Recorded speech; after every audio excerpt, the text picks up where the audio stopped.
որպես Հայաստանի Հանրապետություն ամենաերկարը, ամենասիստեմավորվածը քրեական հետապնդման ենթարկված մարդ, ես համարում եմ, որ քանի Հայաստանի Հանրապետությունում կա գետ մեկ քաղբանտարկյալ, ես ինձ էլ եմ համարում քաղբանտարկյալ, իսկ թե ինչ պետք է անել, պիտի այս իշխանությունների ձեռքը բռներ, որպեսզի այդ մթնոլորտը փոխվի, որ երկրում քաղաքական մոտիվներով հետապնդումներ այլևս չլինեն եւ պիտի մեր հասարակությունը նաեւ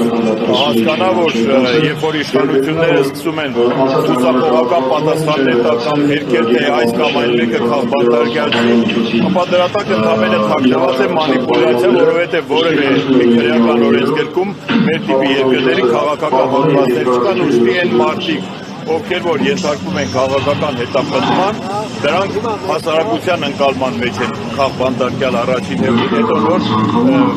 դրա մասին իշխանությունները կամ կարտահայտեն կամ չէ։ Բայց ես ուզում եմ, որ եւ Բաքվի բանտերում եւ Հայաստանի Հանրապետության բանտերում գտնվող մեր բոլոր ընկերները քաղաքական հետապնդման ենթարկում եւ Բաքվում ազգային հետապնդման ենթարկում մեր ընկերները շուտապույտ ազատության մեջ լինեն։ Մասնավորապես, քանի որ վերջերս միշտ անընդհատ խոսվում է ազգային բարերարչության Կարապետյանի, սրբազանների, վերջերս կալանավորված ժուրնալիստ տղաների Նարեկի եւ Վազգենի, ես ուզեի ավելի շատ անդրադարձ կատարել տեղական ինքնակառավարման մարմինների նկատմամբ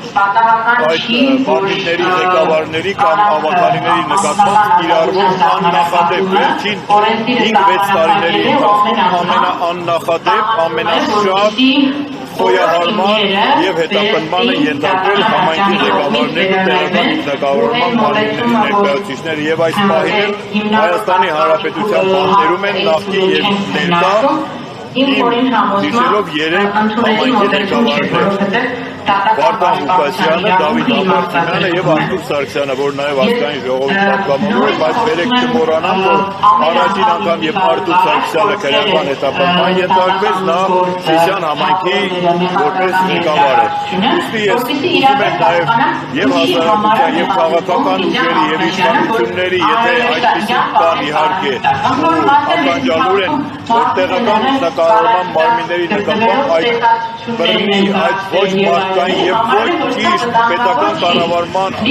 կոնսպեկտիվ ոչ ճիշտ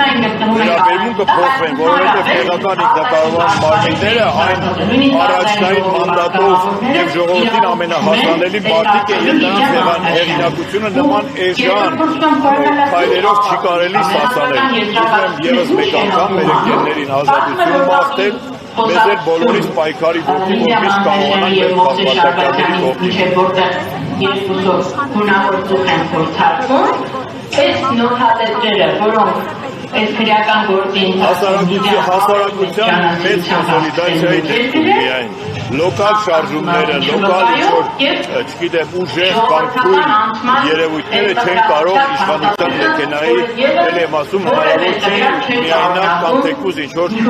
քիչ թե շատ ուժերով պայքարել հասարակական լայն կոնսոլիդացիայի եւ նաեւ այն միջազգային կառույցները, ովքեր մինչեւ վերջերս պայքարում էին մարդու իրավունքների, քաղաքական ազատությունների, չգիտեմ ինչերի, դրանց պիտի անպայման ժողովրդի լեզվով ասած տոկիտը մի, որ իրենք հասկանան, որ Հայաստանը երրորդ կարգի երկիր չէ եւ այստեղ չի կարելի ուղղակի փողոցից տրված մարդկանց հեղինակություն վայրող մարդկանց վերցնել, տանել, մտցնել բանտերը եւ ուղղակի համարել, որ իշխանությունը մենք մեր իշխանությունն իրացնում։ Այլ նպատակով սահմանափակման, այլ նպատակներ պայմանավորված է